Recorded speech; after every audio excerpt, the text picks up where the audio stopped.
Russian government is to introduce mandatory requirement for performers' clothing.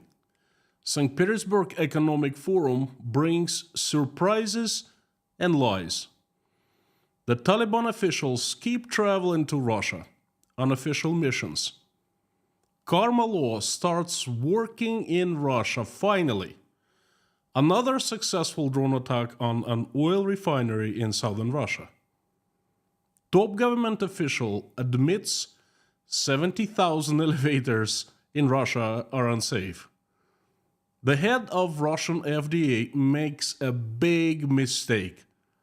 Government official wants to bring SMERSH back. And the biggest news of the week is the small fire that is threatening to burn Russia down from the inside. Howdy, howdy, friends. My name is Konstantin, and welcome to Inside Russia, where usual Russia is explained by the unusual Russian. Me. Welcome to Fridays. I give you crazy news update every Friday, straight out of mad circus that Russia has become. But first things first, there's no such absurdity that cannot be realized in Russia these days. Please remember that. And the news, I call them crazy news from Russia. The news of Russia that matter and that you will not find in any mainstream media. I'd like to start with a couple of Putin jokes. Vladimir Putin and top Russian politicians, the usual suspects, Shoigu, Mironov, Medvedev, and a few others, come to a restaurant. A waiter approaches Putin and asks, Vladimir Vladimirovich, what would you like to order? I'll have the meat. And what about the vegetables? The vegetables will also have the meat. And another joke. Once Putin was walking on the street and saw a hungry homeless Russian who was begging money to have lunch. Putin, the kind-hearted president he is, felt sorry for him, so sorry for the guy that he decided to help the beggar. He gave him a tax deferral. Now, straight to the news. And let me start with the news about Russian artists. I would like to take a few steps a few years back to 1991. When the USSR fell apart, one of the best things we enjoyed was freedom of expression. Finally, we were free to do whatever we wanted. In the USSR, the state had controlled everything, and I mean it. It controlled the performers, the singers, the actors, the writers, the painters. You couldn't create freely your works. They had to be coordinated with the state, approved by the state. And I mean, yes, the state had to approve the paintings, the books, things like that. So, certainly the movies. In 1991, it all vanished into thin air, just like that, overnight, and it felt intoxicating. Oh, those good times, Well, let's stop daydreaming and get back to the summer of 2024, when the USSR is making a glorious comeback. This week, Russian parliament proposed the Ministry of Culture to introduce mandatory requirements for the style of clothing of artists for public performances. Mikhail Shvydkoy, the former Minister of Culture of Russian Federation and current Special Envoy of Russian President for International Cultural Cooperation, gosh, what a name, continued, I quote, Russian artists should understand for themselves which outfits offend the feelings of Russians and not to wear them.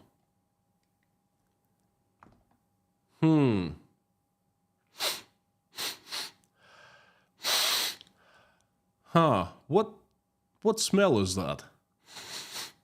It reminds me of something. Smells like shit.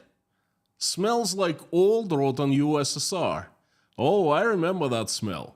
It was all over when I was growing up, and it's back.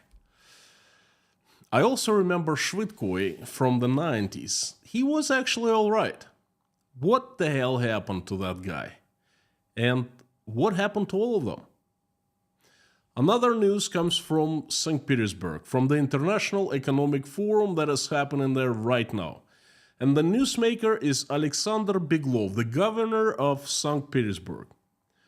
You know, the residents of St. Petersburg are so lucky because they have the governor so Christian, so pious. Look at, this is Alexander Beglov with one of the made men of the Russian Eastern Orthodox Church. And this is Alexander Beglov praying at a service along with a few bosses of the Russian Church. A holy man, really. Well, the holy man made the news this week. He's a newsmaker, you know. He greeted the fellas wanted by the Russian Federal Security Service, the FSB, formerly known as the KGB, as the terrorists and the extremists. They're also called the Taliban.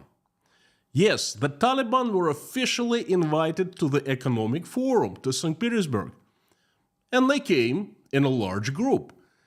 But the KGB obviously knew of their presence and knows of their presence. The Christian pious governor Beglov came to the Taliban and greeted them warmly in a very strange way, well, at least for a Christian. I quote, «Хвала Всевышнему, что вы здесь». It can be translated as, «Praise Allah, you are here». Well, here's Beglov meeting the Taliban boys. Let me remind you what the new friends of the good governor Beglov are known for. Extrajudicial executions, torture, hostage-taking, unlawful detention, the torching of civilian homes, destruction of all human rights in Afghanistan, and stoning women to death. At this point, I am wondering, why didn't Beglov ended up his greetings to the Taliban something like Wallah Akbar? Why the heck not? By the way, this is not it about the Taliban in Russia this week, Another Taliban delegation is coming to Russia. This time to the forum of the Ministry of Education. The Ministry of Education. Yes, the Ministry of Education of Russia invited the Taliban. Another next delegation includes the Minister of Higher Education of Afghanistan and the Minister of Education of Afghanistan. They will arrive tomorrow at the international forum called Education is Shaping the Future that is being held in Kazan, Tatarstan. The event is organized by the Ministry of Education of Russia and the government of the Republic of Tatarstan. The Taliban are just loving traveling to Russia. Oh, Russia is the only country where they can travel to without fear of being arrested? Oh, okay. The source for this news is Russian propaganda. Most Russian media outlets cited the governor greeting the Taliban, and they also talked about Taliban in Kazan. And speaking of St. Petersburg International Economic Forum, according to Russia propaganda, this year for the Economic Forum is absolutely brilliant. More than 17,000 people came from 130 countries. All of them came to participate. 17,000 people from 130 countries, from all over the world. Well, you know what I say? Don't trust your ears, trust your eyes instead. One picture is better than 1,000 words. Here's your 17,000 participants from 130 countries. Take a closer look. The defense rests its case. Another news is about karma. Well, karma inside Russia, to be precise. You can brainwash, cheat, and lie to people. But you can't cheat and lie to karma. You can't go around karma law. And that's one thing I don't understand.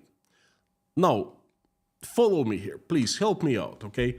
The folks who are helping to destroy Russia, who lie, cheat, brainwash, frame, and imprison innocent people in Russia, aren't they afraid that karma will catch up with them eventually?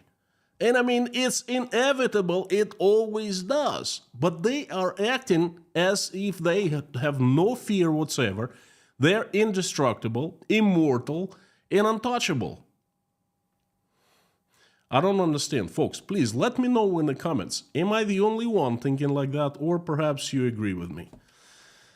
Anyway, this past week, there were two showcases of how karma law works. In Moscow, a former judge, 50-year-old Natalia Larina, who was famous for delivering verdicts to political prisoners, fell out of the window.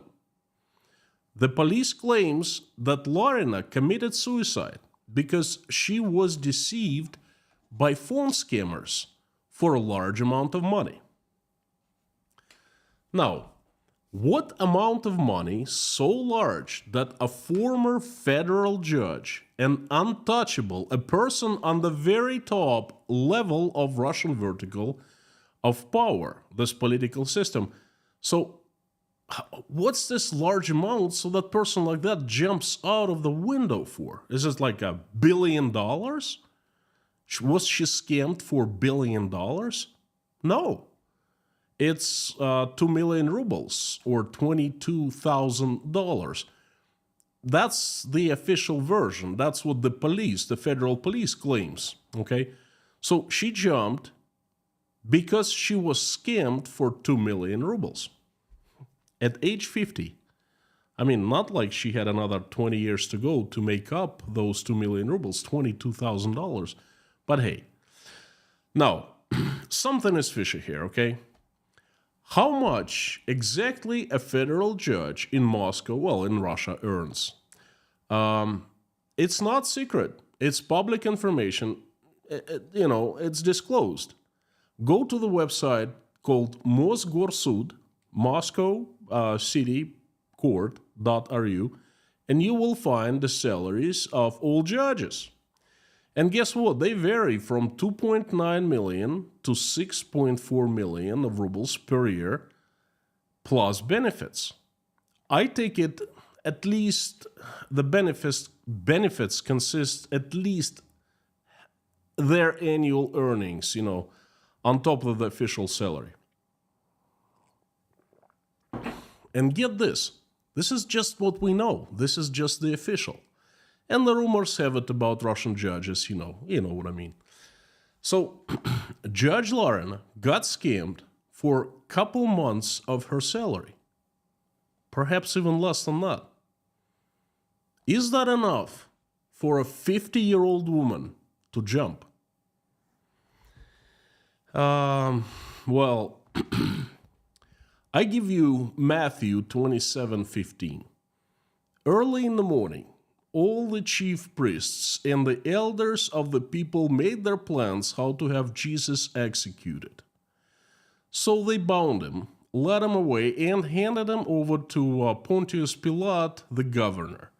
When Judas, who had betrayed him, saw that Jesus was condemned, he was seized with remorse and returned the 30 pieces of silver to the chief priests and the elders.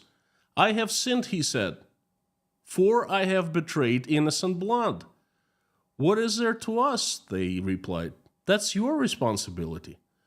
So Judas threw the money into the temple and left. Then he went away and hanged himself. And the story of karma law, and there's another one, and that is just 1 week. Anton Yegovtsev, a 37-year-old man, the infamous police informer and the writer of hundreds of denunciation letters, was killed in his home near Moscow. Yegovtsev was the deputy chairman of the pro-government quasi-patriotic movement called the Calling of the People. And this movement is known for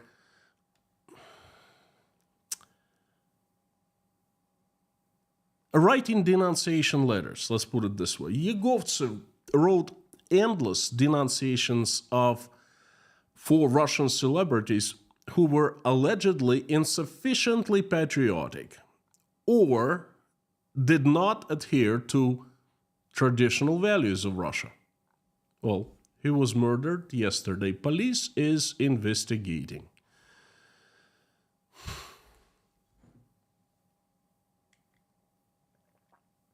The next news comes from southern Russia, where there was another attack on a Russian refinery, and they just keep on coming. They keep on happening.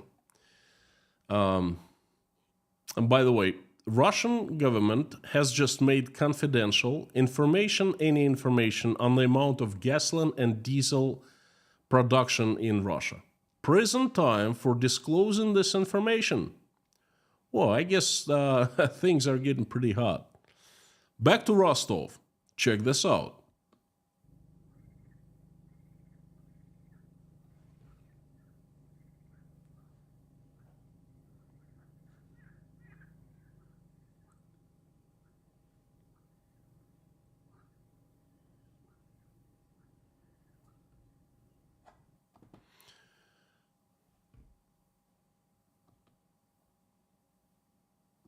Oops.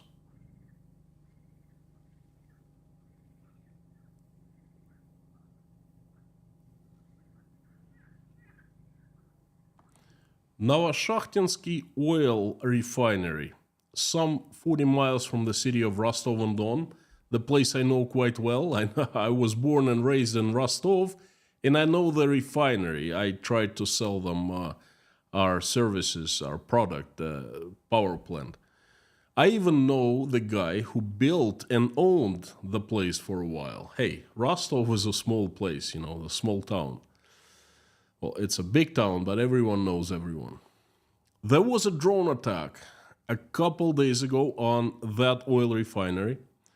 While fighting the fire, the refinery was attacked for the second time.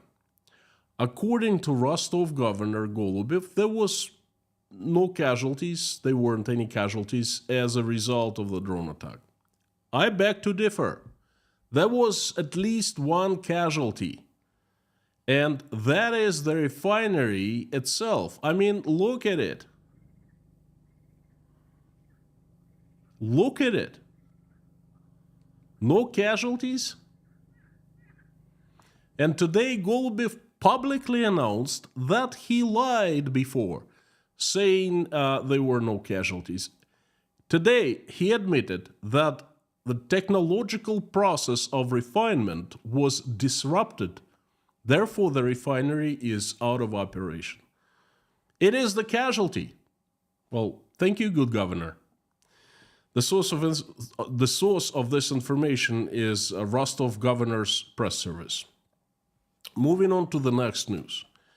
Vitaly Mutko, the former Minister of Sports, former Deputy Prime Minister, former Senator, and a big friend of Vladimir Putin, now is the head of Dom.rf. That's a state-owned huge mortgage bank. He recently made an interesting speech at the parliament. Please welcome Mr. Mutko to Friday Crazy News Update.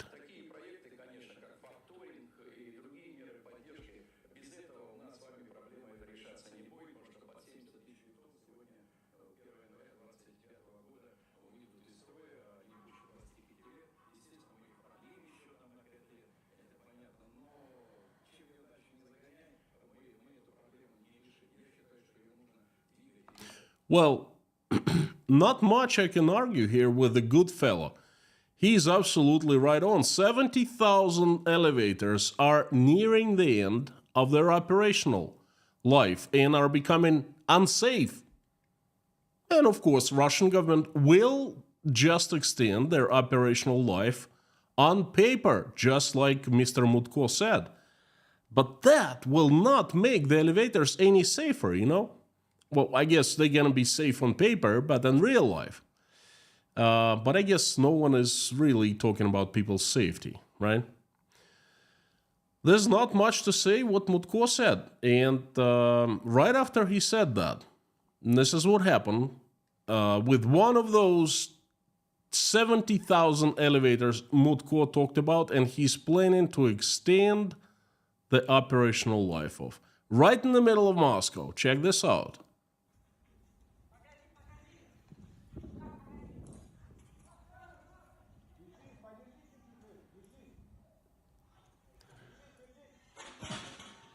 The entire elevator just fell down, fell off.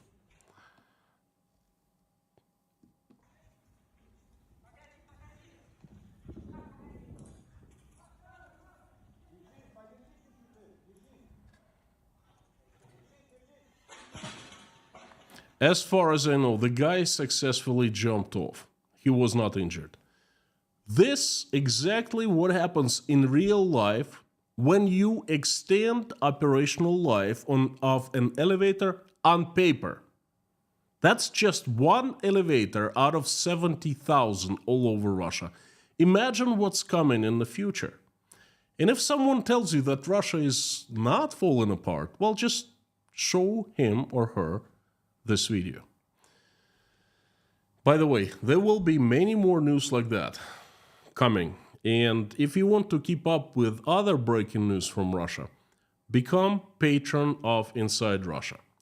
Because every single day I carefully select and post 9 news that I find important with my commentaries and analysis. It'll keep you informed on everything you wanted to know about Russia but were always afraid to ask. Become patron at patreon.com and get access to the news that matter. The link to sign up is going to be down below, right there. And the next news is actually good for a change, positive, you know. I'm criticized sometimes for having only negative news coming from Russia. Well, I'm sorry. I really try hard to find positive news, and it looks like I've succeeded. I found one, and that's pretty cool. It looks like Russia has received a new chain of restaurants that serve healthy food and is focused on nutrition. Please welcome the head of Rospotrebnadzor, Russia's watchdog agency for food safety, Russian equivalent of America's FDA, Food and Drug Administration, Anna Popova. She's in the house. Yes, she's the one pushing, well, she was the one pushing the policies for people to get mandatory CV-19 jab, vax, whatever, using the Russian fake vaccine Sputnik 5. Yes, she's the one. We did not forget, and we still remember, well, you know. Anyway, that's what the head of Rospotrebnadzor recently publicly stated.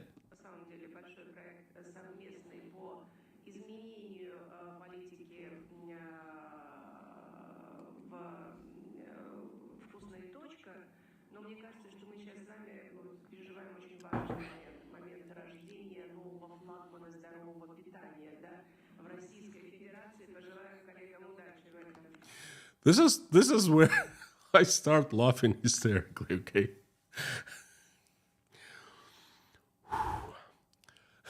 The Tasty Period is the new flagship of healthy nutrition in Russia.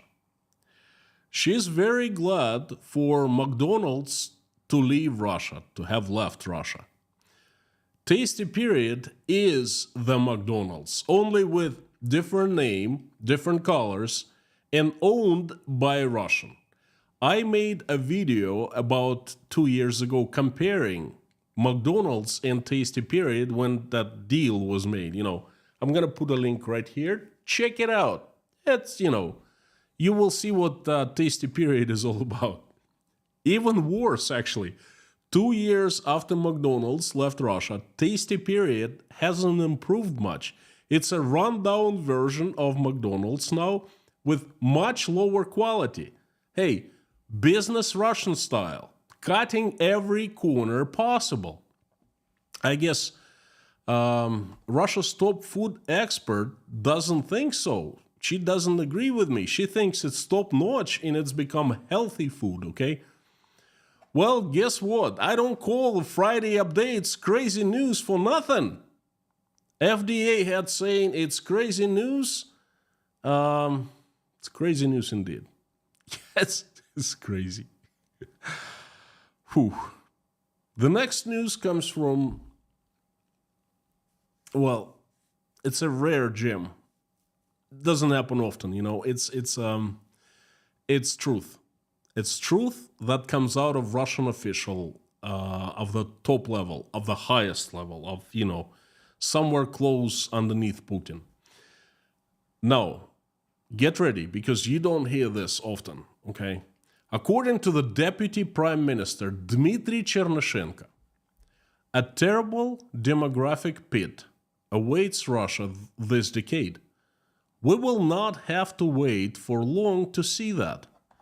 By 2030, just a few years away, the shortage of employees in Russia will amount to 2.4 million people.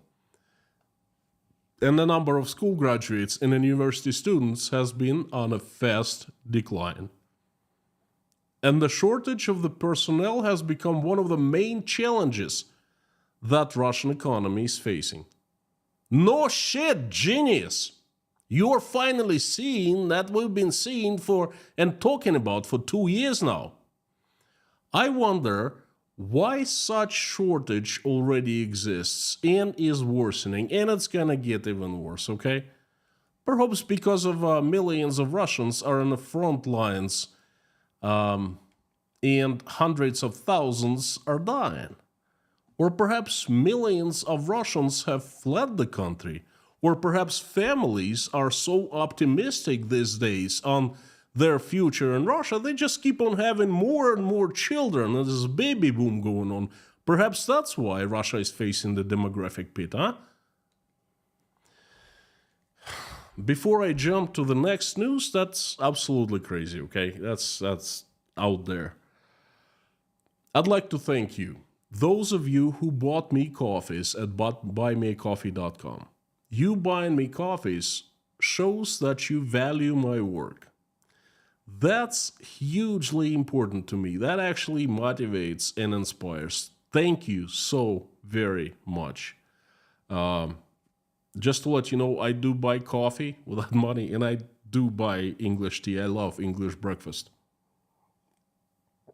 I usually buy Twinings and Taylor's at Harrogate. I like them both. So the next news is actually crazy. Really crazy.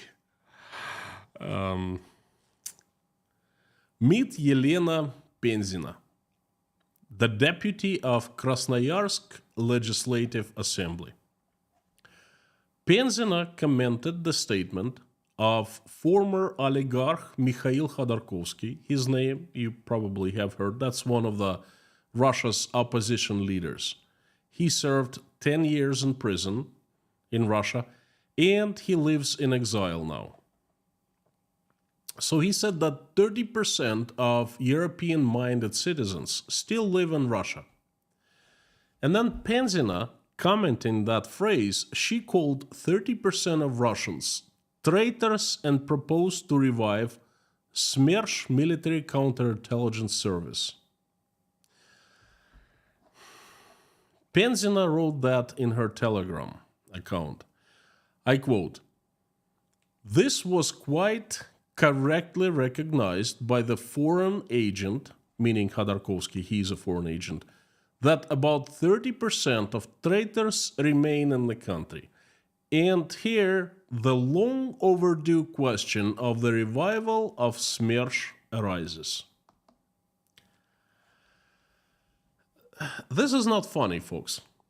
Penzina is 54 years old. She's a bit older than I am. She remembers well the horrors of the USSR. Yet she wants to revive SMERSH. And why does she want to do that? Well, obviously, she wants to get rid of the 30% of the traitors. Us, me, my family, my children, my wife,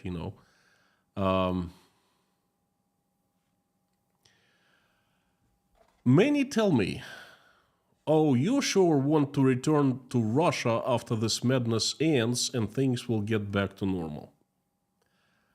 How? How can I go back and live next to the likes of Yelena Penzina? How is this possible? I don't want to.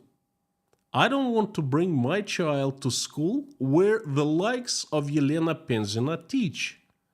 I don't want to live right next door to people like that. No, I don't want to be associated with them, and I certainly don't want to be anywhere close to them.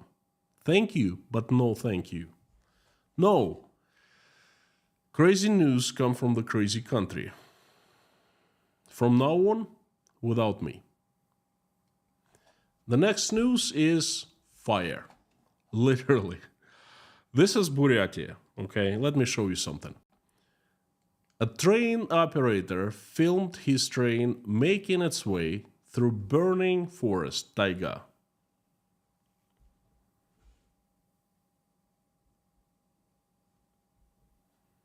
The train literally is making its way through taiga, and there's danger that the train can catch on fire.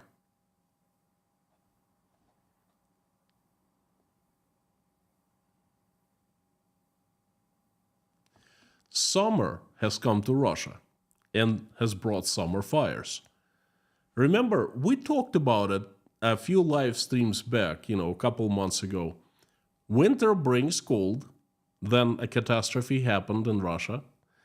Then spring brings floods, then another catastrophe happens in Russia. And then summer comes and brings wildfires, and this is what's happening now. And there's another catastrophe, and the next winter that is coming will bring a big, big disaster. You know why? Because those Russian men who usually fight disasters, and they do that quite well, and fix things, are getting killed in the front lines in Ukraine. For what? Well, Russia's gotta get ready. More to come. Before we move to the last news, and that's the biggest news for me of this past week, I'd like to ask you a favor. Please let me know what you think of this news selection down below in the comments. Do you like them? Perhaps there's something you didn't like, or perhaps you liked something more than one news more than another. Please let me know in the comments. I appreciate it very much. You will help me to make my streams more interesting in the future. In the last news, I always put the most important news, the biggest news at the end, okay? And today's biggest news is actually a small fire. But don't get misled, this small fire is actually huge. Because it's a very illustrative news. If I wanted to explain what's happening in Russia right now, the state of things, the state of current affairs, in a very simple words, in very short time, I would show you this video that I'm about to show you. It happened in Moscow, in a brand new residence block called Жилой комплекс ЖК Mikhailovsky Park. I actually know the place. It's beautiful. Brand new, very expensive apartments, by the way. They cost hundreds of thousands of dollars. An average apartment there cost as much as a good house, say, in Central Florida. I could totally picture myself living there with my family. Michael going to a nearby school, the girls living with us, and so forth. There happened to be a fire there. And this is absolutely brand new development. This apartment buildings are, they're just, I think they're still being built, okay? They're brand spanking new, 2023, 2022.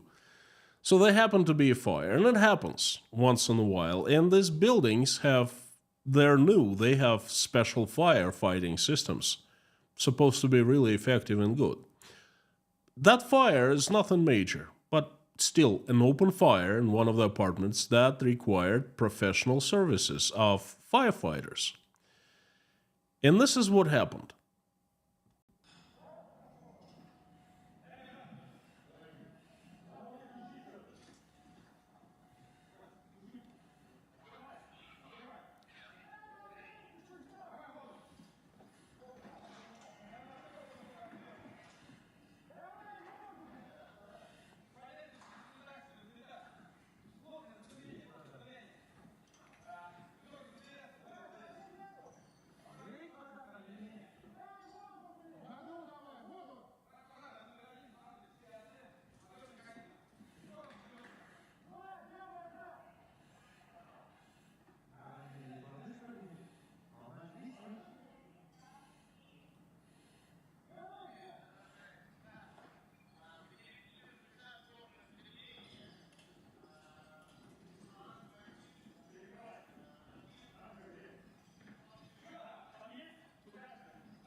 The firefighters came very fast.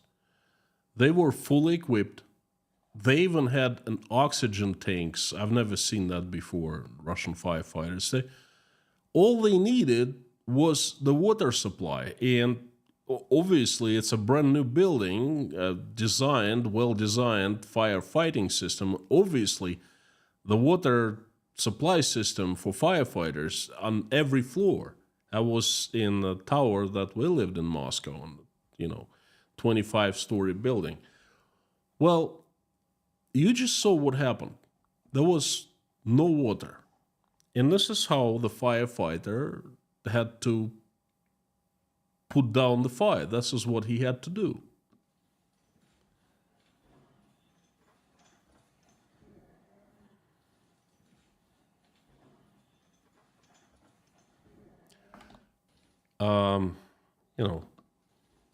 One more time. He used to, he was forced to use a bowl to put down the fire. Please take notice. This is Moscow. Everything is well financed and works so much better in Moscow than in other places in Russia. And if this is happening in Moscow, imagine what's happening in other cities and towns of Russia. This is almost comical. I'm saying almost because it's really sad. Thank goodness the fire was smallish. What if there were a big fire? What if there were people trapped? This video reminds me another story. I told it a couple months ago, but I'll repeat it. Please bear with me if you remember that story. The year was 1993. Rostov-on-Don, a city of 1 million people, where I grew up.